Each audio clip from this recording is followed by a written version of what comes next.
안녕하세요. 평촌사순교회 고성재 목사입니다. 오늘 공동체 성경 읽기는 마태복음 14장과 15장입니다. 13장을 얘기할 때 천국 비유들에 대해서만 말씀을 드렸었는데, 그러나 사실 13장은 고향에서 배척받는 예수님의 모습으로 끝이 납니다. 주님은 비록 하나님 나라의 왕이시지만 세상이 그를 환영하는 것은 아니라는 말입니다. 이러한 긴장은 14장에서 세례 요한의 죽음으로 이어집니다. 하나님 나라의 귀한 일꾼이었던 세례 요한 또한 어이없게도 왕의 연회에서 헤롯의 수양딸을 위한 소원풀이에 제물로 희생되고 맙니다. 14장의 주요 사건은 오병이어 이적입니다.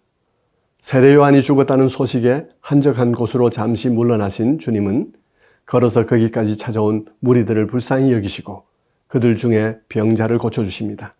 그리고 저물매 그들을 먹이셨는데 놀랍게도 물고기 2마리와 떡 5덩이로 5,000명이나 되는 사람들을 먹이셨습니다. 주님의 기적을 대할 때 우리는 단지 주님은 이런 것도 할 수 있다는 식으로 접근하지 않도록 조심해야 합니다. 그런 식으로 이해하면 모든 이적은 다 같은 의미가 되므로 다양한 이적을 행할 이유가 없을 것입니다. 사실 하나하나 이적에는 각기 다른 메시지가 담겨 있는데 그런 것에 유의하지 않고 단지 능력 사건으로만 이해하면 중요한 메시지들을 다 놓쳐버리게 되는 것입니다.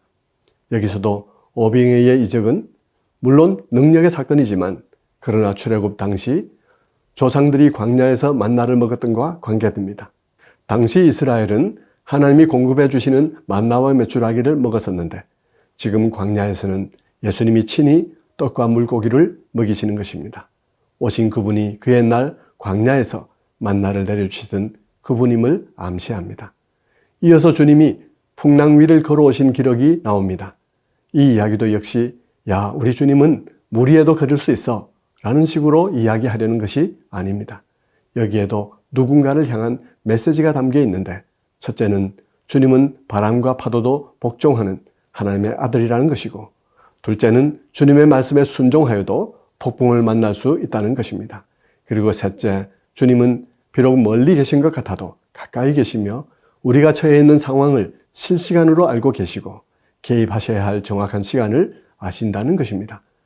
이런 요소들은 훗날 주님의 승천 이후에 홀로 핍박과 환난의 어두운 시대를 항해해야 했던 초대교회 성도들에게는 아주 중요한 메시지가 됩니다.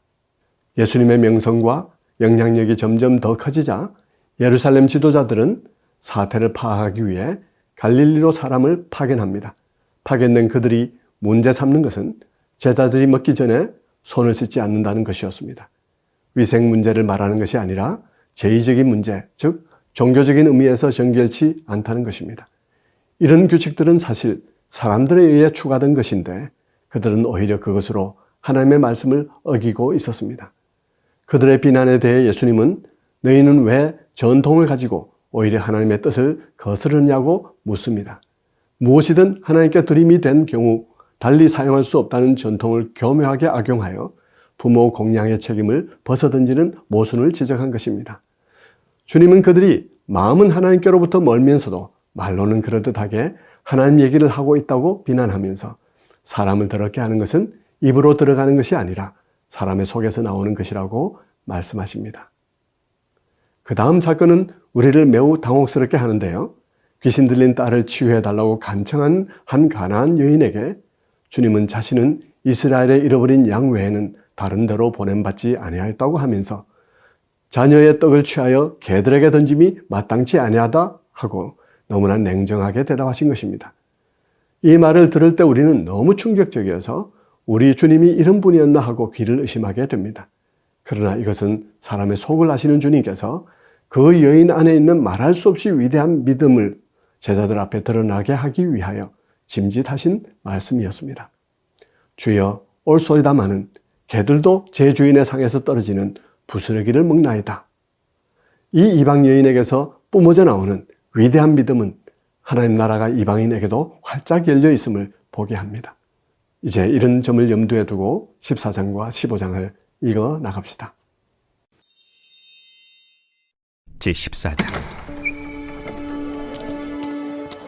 그때 분봉왕 헤롯이 예수의 소문을 듣고 그 신하들에게 이르되 이는 세례 요한이라. 그가 죽은 자 가운데서 살아났으니 그러므로 이런 능력이 그 속에서 역사하는도다. 전에 헤롯이 그 동생 빌립의 아내 헤로디아 일로 요한을 잡아 결박하여 옥에 가두었으니 이는 요한이 헤롯에게 말하되 당신이 그 여자를 차지한 것이 옳지 않다 하였습니다. 헤롯이 요한을 죽이려 하되 무리가 그를 선지자로 여김으로 그들을 두려워하더니 마침 헤롯의 생일이 되어 헤로디아의 딸이 연석 가운데서 춤을 추어 헤롯을 기쁘게 하니 헤롯이 맹세로 그에게 무엇이든지 달라는 대로 주겠다고 약속하거늘 그가 제 어머니의 시킴을 듣고 세례 요한의 머리를 소반에 얹어 여기서 내게 주소서. 왕이 근심하나 자기가 맹세한 것과 그 함께 앉은 사람들 때문에 주라 명하고 사람을 보내어 옥에서 요한의 목을 베어 그 머리를 소반에 얹어서 그 소녀에게 주니 그가 자기 어머니에게로 가져가니라. 요한의 제자들이 와서 시체를 가져다가 장사하고 가서 예수께 아뢰니라. 예수께서 들으시고 배를 타고 떠나사 따로 빈들에 가시니 무리가 듣고 여러 고을로부터 걸어서 따라간지라. 예수께서 나오사 큰 무리를 보시고 불쌍히 여기사 그 중에 있는 병자를 고쳐주시니라.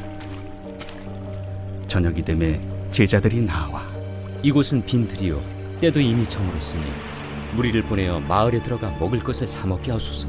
갈 것 없다. 너희가 먹을 것을 주라. 여기 우리에게 있는 것은 떡 5개와 물고기 2마리뿐이니이다. 그것을 내게 가져오라. 무리를 명하여 잔디 위에 앉히시고 떡 5개와 물고기 2마리를 가지사 하늘을 우러러 축사하시고 떡을 떼어 제자들에게 주시매 제자들이 무리에게 주니 다 배불리 먹고 남은 조각을 12바구니에 차게 거두었으며 먹은 사람은 여자와 어린이 외에 5,000명이나 되었더라. 예수께서 즉시 제자들을 재촉하사 자기가 무리를 보내는 동안에 배를 타고 앞서 건너편으로 가게 하시고 무리를 보내신 후에 기도하러 따로 산에 올라가시니라. 저물매 거기 혼자 계시더니 배가 이미 육지에서 술이나 떠나서 바람이 거스름으로 물결로 말미암아 고난을 당하더라. 밤사경에 예수께서 바다 위로 걸어서 제자들에게 오시니 제자들이 그가 바다 위로 걸어오심을 보고 놀라 유령이라 하며 무서워하여 소리 지르거늘 예수께서 즉시 이르시되 안심하라. 나니 두려워하지 말라. 베드로가 대답하여 이르되 주여, 만일 주님이시거든 나를 명하사 물 위로 오라 하소서. 오라. 베드로가 배에서 내려 물 위로 걸어서 예수께로 가되 바람을 보고 무서워 빠져가는지라 소리질러 이르되 주여, 나를 구원하소서. 하니 예수께서 즉시 손을 내밀어 그를 붙잡으시며 이르시되 믿음이 작은 자여, 왜 의심하였느냐? 배에 함께 오름에 바람이 그치는지라.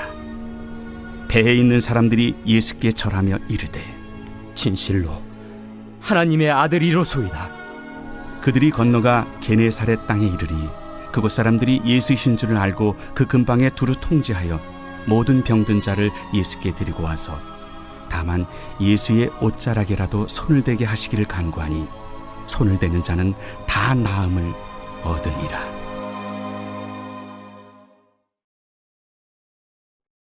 제15장. 그때에 바리새인과 서기관들이 예루살렘으로부터 예수께 나와 이르되 당신의 제자들이 어찌하여 장로들의 전통을 범하나이까? 떡 먹을 때 손을 씻지 아니하나이다. 너희는 어찌하여 너희의 전통으로 하나님의 계명을 범하느냐? 하나님이 이르셨으되 내 부모를 공경하라 하시고 또 아버지나 어머니를 비방하는 자는 반드시 죽임을 당하리라 하셨거늘 너희는 이르되 누구든지 아버지에게나 어머니에게 말하기를 내가 드려 유익하게 할 것이 하나님께 드림이 되었다고 하기만 하면 그 부모를 공경할 것이 없다 하여 너희의 전통으로 하나님의 말씀을 폐하는도다. 외식하는 자들아, 이사야가 너희에 관하여 잘 예언하였도다. 일러스되 이 백성이 입술로는 나를 공경하되 마음은 내게서 멀도다. 사람의 계명으로 교훈을 삼아 가르치니 나를 헛되이 경배하는도다 하였느니라. 무리를 불러 이르시되 듣고 깨달으라. 입으로 들어가는 것이 사람을 더럽게 하는 것이 아니라 입에서 나오는 그것이 사람을 더럽게 하는 것이니라. 이에 제자들이 나와 바리새인들이 이 말씀을 듣고 걸림이 된 줄 아시나이까? 심은 것마다 내 하늘 아버지께서 심으시지 않은 것은 뽑힐 것이니 그냥 두라. 그들은 맹인이 되어 맹인을 인도하는 자로다. 만일 맹인이 맹인을 인도하면 둘이 다 구덩이에 빠지리라. 베드로가 대답하여 이르되 이 비유를 우리에게 설명하여 주옵소서. 너희도 아직까지 깨달음이 없느냐? 입으로 들어가는 모든 것은 배로 들어가서 뒤로 내버려지는 줄 알지 못하느냐? 입에서 나오는 것들은 마음에서 나오나니 이것이야말로 사람을 더럽게 하느니라. 마음에서 나오는 것은 악한 생각과 살인과 간음과 음란과 도둑질과 거짓 증언과 비방이니 이런 것들이 사람을 더럽게 하는 것이요 씻지 않은 손으로 먹는 것은 사람을 더럽게 하지 못하느니라. 예수께서 거기서 나가사 두로와 시돈 지방으로 들어가시니 가나안 여자 하나가 그 지경에서 나와서 소리질러 이르되 주 다윗의 자손이여, 나를 불쌍히 여기소서. 내 딸이 흉악하게 귀신 들렸나이다. 예수는 한 말씀도 대답하지 아니하시니 제자들이 와서 청하여 말하되 그 여자가 우리 뒤에서 소리를 지르오니 그를 보내소서. 나는 이스라엘 집에 잃어버린 양 외에는 다른 데로 보내심을 받지 아니하였노라. 여자가 와서 예수께 절하며 이르되 주여, 저를 도우소서. 자녀의 떡을 취하여 개들에게 던짐이 마땅하지 아니하니라. 주여, 올소이다마는 개들도 제 주인의 상에서 떨어지는 부스러기를 먹나이다. 여자여, 내 믿음이 크도다. 내 소원대로 되리라. 그때로부터 그의 딸이 나으니라. 예수께서 거기서 떠나사 갈릴리 호수가에 이르러 산에 올라가 거기 앉으시니 큰 무리가 다리 저는 사람과 장애인과 맹인과 말 못하는 사람과 기타 여럿을 데리고 와서 예수의 발 앞에 앉힘에 고쳐주시니 말 못하는 사람이 말하고 장애인이 운전하게 되고 다리 저는 사람이 걸으며 맹인이 보는 것을 무리가 보고 놀랍게 여겨 이스라엘의 하나님께 영광을 돌리니라. 예수께서 제자들을 불러 이르시되 내가 무리를 불쌍히 여기노라. 그들이 나와 함께 있은지 이미 사흘임에 먹을 것이 없도다. 길에서 기진할까 하여 굶겨 보내지 못하겠노라.